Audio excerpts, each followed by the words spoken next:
मित्रांनो, थोडं तुझं थोडं माझं या मालिकेच्या आजच्या भागामध्ये तेजस हा बाहेर येतो तर समोर सूरज उभा असतो.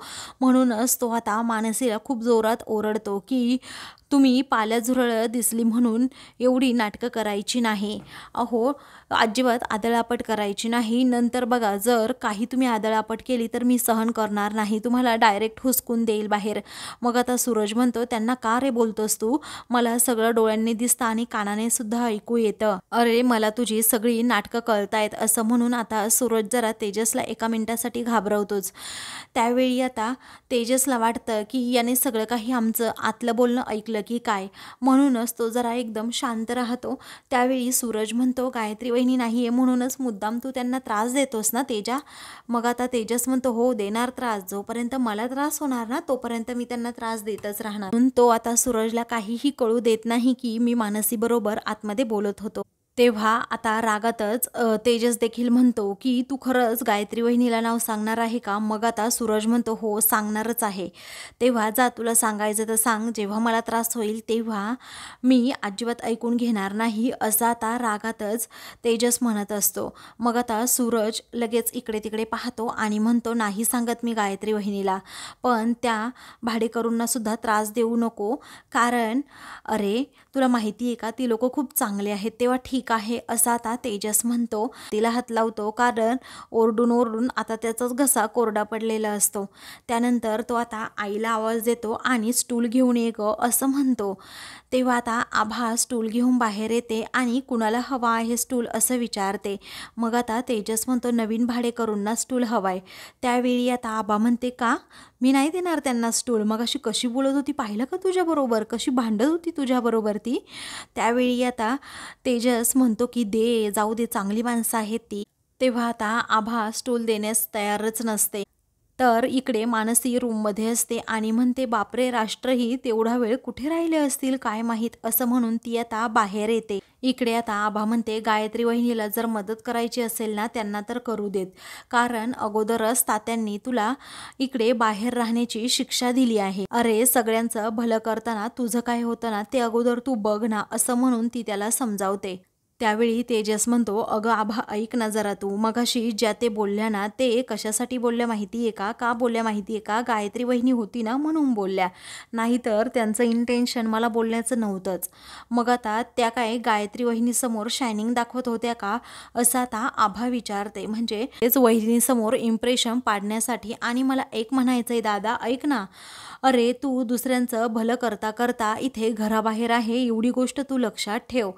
आणि जर तुला माझं ऐकायचंच नसेल ना तर नको ऐकूस, असं म्हणून आता ती रागातच आतमध्ये जाते.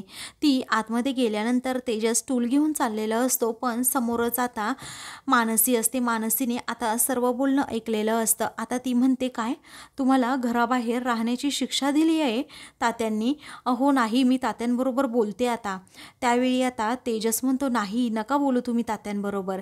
तेव्हा ती विचारते, का बरं? अहो, मला कसं वाटते माहिती आहे का, तुम्ही बाबांचे जे 2 लाख रुपये बिल भरलं ना हॉस्पिटलचं, त्यामुळे ते पैसे तुम्ही घरातून घेतले होते बरोबर ना, त्यामुळंच ते बोलत नसतील ना. मग आता तेजस म्हणतो, तसं नाही आहे काही, आमचे तात्या जरा स्ट्रिक्ट आहेत आणि माझ्या बाबतीत तर खूपच खूप, असं म्हणून आता तो तिला समजावतो. आणि कसं आहे ना, कुठे तुम्हाला आयुष्यभर आता इथे राहायचंय, असं म्हणून तो आता स्टूल घेऊन आतमध्ये जातो. त्यावेळी आता मानसी त्याच्याकडे पाहतच राहते. तर दुसरीकडे आता रजनीला समजलेलं असतं की रणजितने ते मशीन 1 लाख रुपयाला विकत घेतलं आहे. मग आता ती रागातच त्याला विचारते, काय रे, 1 लाख रुपयाला ते मशीन तू विकत घेतलं, तुला काही वाटलं नाही का? मग आता तो म्हणतो की मला अँटिक गोष्टी खूप आवडतात आई, तुला तर माहीत असेल ना. मग आता रजनी म्हणते, हो रे, पण 1 लाख रुपये एवढे, आणि घेतलं तर घेतलं, ते मशीन त्यांच्याकडेच ठेवलं असं का? ते घरी तरी आणायचं होतं ना, म्हणजे शोभून दिसलं असतं. त्यावेळी आता तो म्हणतो की कसं आहे ना, प्रत्येक गोष्टीची किंमत अशी पैशात करायची नसते. तेव्हा ते मशीन मी त्या प्रभूंच्याच घरी ठेवलं ना, तेव्हा खरं तर मानसीला खूप आनंद झाला. माझ्या मनात तिच्याविषयी सॉफ्ट कॉर्नर आहे, तुला माहीतच आहे, पण तिच्या मनात जागा मिळवण्यासाठी मी हे केलं आणि तिलाही आनंद झाला ना हे करून. आता माझ्याबद्दलचं मत तिचं थोडं जरी बदललं नाही तरी त्याचा फायदा होईल असं मला वाटतं, असं आता तो रजनीला समजावत असतो. पुढे आता रजनी म्हणू लागते, अरे तू ते मशीन विकत घेऊन खूप मोठा घोळ केला आहे. कारण मानसीला आता असं वाटतंय की तू तिच्या मनात जागा निर्माण करण्यासाठी हे सगळे पैसे उधळतोस. आणि आता तिची जी मामी होती ना, ती म्हणाली होती की तू रणजितबरोबर लग्न कर, तर मानसी स्पष्टपणे नाही म्हणाली आणि रागातच त्यांचं काहीतरी झालं आणि मानसी तिच्या बहिणीला व आईला घेऊन घर सोडून कुठेतरी गेली. त्यावेळी हे ऐकता जाता रणजितला खूप मोठा धक्का बसतो. तो विचारतो, काय?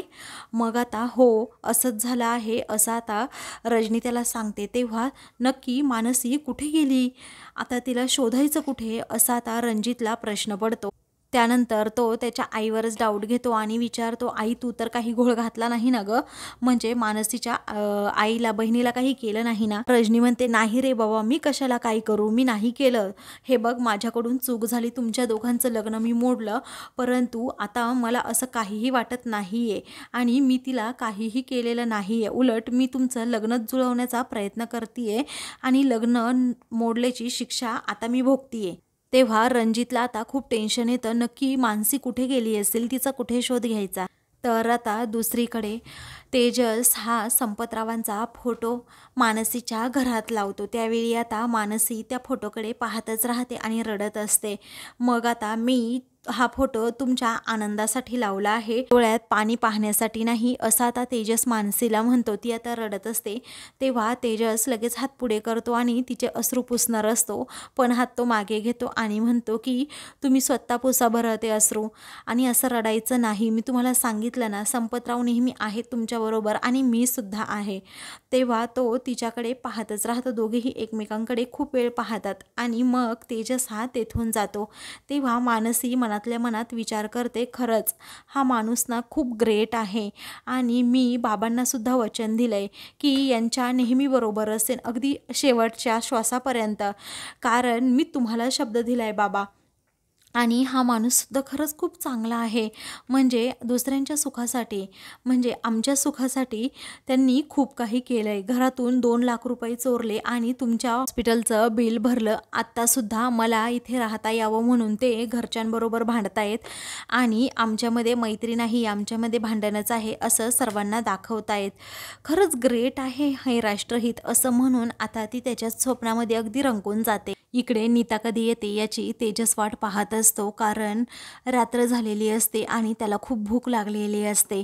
तेजस सारखा गेटजवळ जातो आणि बाहेर वहिनी कधी येते याचीच वाट पाहतो. मग आता छाया आणि विनोद हे मागे तिथे ओट्यावर उभे असतात आणि लपून छपून तेजसकडे पाहतात, कारण त्यांचा आजचा प्लॅन असा असतो की काहीही झालं तरी तेजसला उपाशी ठेवायचं. नीता ज्यावेळी डबा घेऊन येईल ना, तेव्हा तो डबा मुद्दामच सांडवून टाकायचा. आता याचमुळे ते दोघे डोकावून पाहत असतात. मग आता वहिनी कशी आली नाही अजून, असं छाया म्हणते. विनोद म्हणतो, येईल ना, थोड्या वेळात येईलच. त्यानंतर तेजसचं लक्ष आता इकडे मानसीच्या रूमकडे जातं. तेव्हा मानसी आता खिडकीतच उभी असते, छान अशी स्माईल देते आणि म्हणते की जेवलात का? त्यावेळी तेजस आता ढेकर देण्याचं नाटक करत हो जेवलो असं म्हणतो. मग आता मानसी हसतच तेथून जाते. त्यानंतर आता त्याच्या पोटात पार कावळे कोकू लागतात. तेवढ्यातच आता नीता तिथे येते आणि म्हणते, मी आणलाय हा डबा भाऊजी, अहो सॉरी हा, खूप उशीर झाला मला यायला, असं म्हणून ती धावतच आता आतमध्ये येते. इकडून हा विनोद आणि छायाचा लगेच प्लॅन सुरू होतो. विनोद हा छायाला डायरेक्ट नीताच्या अंगावरच ढकलून देतो. नीताच्या हाताला धक्का लागतो, तिच्या हातात असणारा तो सर्व डबा आता सांडून जातो. त्यामुळे आता नीताला खूप राग येतो. ती आता रागातच म्हणते, काय हो तुम्हाला बघून चालता येत नाही का? मग आता चुकून धक्का लागला त्याला काय करायचं, असं विनोद म्हणतो. त्यावेळी आता छाया म्हणते की चुकून धक्का लागला आणि यांना काही कळत नाही का? आता त्या दोघांचाही प्लॅन हा सक्सेस झालेला असतो. त्यानंतर आता छाया विनोद एकमेकांनाच खूप बोलत असतात की तुम्हीच धक्का दिला. मग विनोद म्हणतो, तुला बघून नाही चालता येत का? दोघांचं सारखं सारखं बोलणं सुरू असतं. त्यावेळी आता तेजस हसतो आणि म्हणतो, गप्पा बसा, तुमचा दोष नाहीच यामध्ये, तुम्हाला ज्यांनी पाळलंय ना, तुमची ती दीदी तिचा दोष आहे. त्यावेळी आता ते दोघेही रागातच तेथून जातात. मग आता नीता ही म्हणते की भाऊजी हे राहू द्यात हां, मी तुमच्यासाठी काहीतरी खायला बनवून घेऊन येते. तेव्हा आता तेजस म्हणतो, नको, डब्यामध्ये 2 घास आहेत ना तेच मी खातो, राहू द्या काही हरकत नाही आणि एवढ्या रात्रीचं तुम्ही जाऊ नका प्लीज. मग त्यानंतर आता मानसीसुद्धा तेजसकडे पाहत असते. तिला खूप वाईट वाटतं की बिचाऱ्याला खायलासुद्धा नाही. मग आता तेजस ते 2 घास खाणार असतो. त्याचवेळी आता नीता म्हणते की कशी माणसं या घरात गायत्री वहिनीने पाळून ठेवली आहेत ना काय माहीत, असं म्हणून ती सर्व अन्न सांडलेलं असतं ती व्यवस्थित आता डब्यात भरते. तेव्हा आता तेजसला देखील तिच्याबद्दल खूप वाईट वाटतं की ही दिवसभर काम करते, संध्याकाळी माझ्यासाठी वहिनी डबा घेऊन येते, नीना माझ्यावर बहिणीसारखं प्रेम करते, असं म्हणून तो नीताकडे पाहतच राहतो. त्यावेळी आता मानसी हे सगळं काही पाहते आणि लगेच आतमध्ये जाते. त्यानंतर आता नीता उठते आणि लगेच तेजसजवळ जाऊन बसते. म्हणते की भाऊजी हे कुठंतरी थांबलं पाहिजे आता. मी ना आमच्या कपड्यांचं दुकानावाला जो मालक आहे ना त्याच्याबरोबर बोलली आहे. त्यांनी सांगितलं आहे एक नोकरी आहे म्हणून, उद्या इंटरव्ह्यू आहे. मग तुम्ही उद्या इंटरव्ह्यूला जा नक्की. तुमचं सिलेक्शन नक्की होणार, कारण मला माझ्या भावावर, माझ्या भाऊजींवर आहे ना विश्वास. तुम्ही हे नक्कीच काम करू शकताय. त्यावेळी तेजस म्हणतो की वहिनी तुम्ही माझ्यासाठी खूप काही करताय. मग आता नीता म्हणते मी करते कारण तुम्ही चांगले आहात, तुम्ही इतरांसाठी खूप करता ना म्हणून मी तुमच्यासाठी करते. आता उद्या वाढदिवसाचं तुम्हाला काय गिफ्ट देऊ असं आता नीता विचारते. तेव्हा तेजसच्या लक्षात येतं की उद्या तर आपला वाढदिवस आहे. मग आता तेजस म्हणतो वहिनी काही नको, तुम्ही जे माझ्यासाठी करताय ना तेच माझ्यासाठी खूप आहे. अहो उद्या वाढदिवस असला तरीही माझ्या आईच्या हातचे दहीपोहे मी नाही खाऊ शकत, कारण तात्यांनी आतमध्ये येण्यासाठी स्पष्टपणे नकार दिलाय. मग आता मी तुमच्यासाठी उद्या वालाची उसळ आणि तुमच्या आवडीचे सगळे पदार्थ घेऊन येते जेवणासाठी, असं आता नीता म्हणते. मग आता तेजस म्हणतो नाही मीच सर्वांना सरप्राईज देणार आहे, कारण उद्या मी इंटरव्ह्यूला जाणार आहे. तेव्हा नीता आता हसते आणि मग नंतर आता तेथे मानसी येते आणि म्हणते राष्ट्रहित जेवण करून घ्या. तेव्हा आता मानसीला समोर पाहताच नीता जरा गडबडते आणि तेजसला पटकन विचारते काय हो पळून जाऊन लग्न केलं की काय. मग आता तेजस जरा घाबरतोच आणि म्हणतो काय म्हणता वहिनी, अहो आम्ही पळून जाऊन वगैरे लग्न नाही केलं, ह्या इथे राहायला आल्या आहेत. मग आता मानसीसुद्धा म्हणते हो हो आम्ही लग्न वगैरे नाही केलं, पण तुम्हाला सांगू का आम्ही इथे राहायला आलो आहे भाड्याने, हेच तर घेऊन आले आम्हाला. त्यावेळी आता हो चांगलं आहे मग, असं आता नीता वेगळ्या इंटेन्शनने बोलत असते आणि म्हणते की काय मग तुम्ही जेवण घेऊन आलात का यांच्यासाठी प्रेमाने. त्यावेळी आता मानसी म्हणते हो मी जेवणाचं ताट घेऊन आले, 2 चपात्या होत्या, म्हटलं यांना घेऊन यावं म्हणून. त्यावेळी आता तेजस म्हणतो नको हो मी खूप भरपूर जेवलो आहे, कसं आहे ना हे पहा. वहिनी म्हणते हे 2 राहिलेले घाससुद्धा खाऊन घे. तेव्हा मानसीला माहीत असतं की हे सगळं खोटं बोलतोय, उगाच दुसऱ्याच्या आनंदासाठी किती अचूक करावं ना कळतच नाही या राष्ट्रहितांना, असं म्हणून ती त्याच्याकडे पाहतच राहते. आणि बाबांनी खरंच माझ्यासाठी एकदम परफेक्ट मुलगा चॉईस केला आहे. मी सांगू का राष्ट्रहितांना, बाबांनी यांचा हात माझ्या हातात दिला होता, त्याचबरोबर आम्ही दोघांनी एकत्र आयुष्यभर राहावं हे बाबांचं स्वप्न होतं आणि यांना सांगावं की नाही हेच कळत नाही. ती असा विचार करत असते. तेव्हा तेजस विचारतो काय हो कोणत्या स्वप्नामध्ये तुम्ही रंगलात. मग आता मानसी काहीच बोलत नाही. त्यानंतर आता तेजस म्हणतो अहो नको जेवण मला खरंच. तेव्हा या जेवणामध्ये खूप प्रेम आहे असं नाही म्हणावं नाही, असं नीता म्हणते.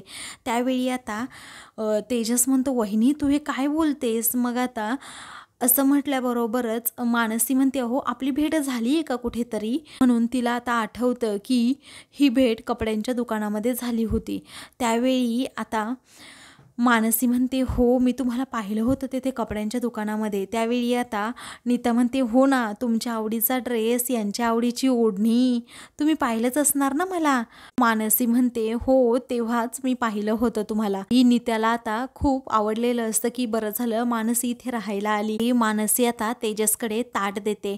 मग आता तेजस म्हणतो आई काय हो बोला ना, मानसीला घरात यायला सांगू का. त्यावेळी आता तेजस हा खोटं बोललेला असतो आणि मानसीला त्याने पाठवून दिलेलं असतं.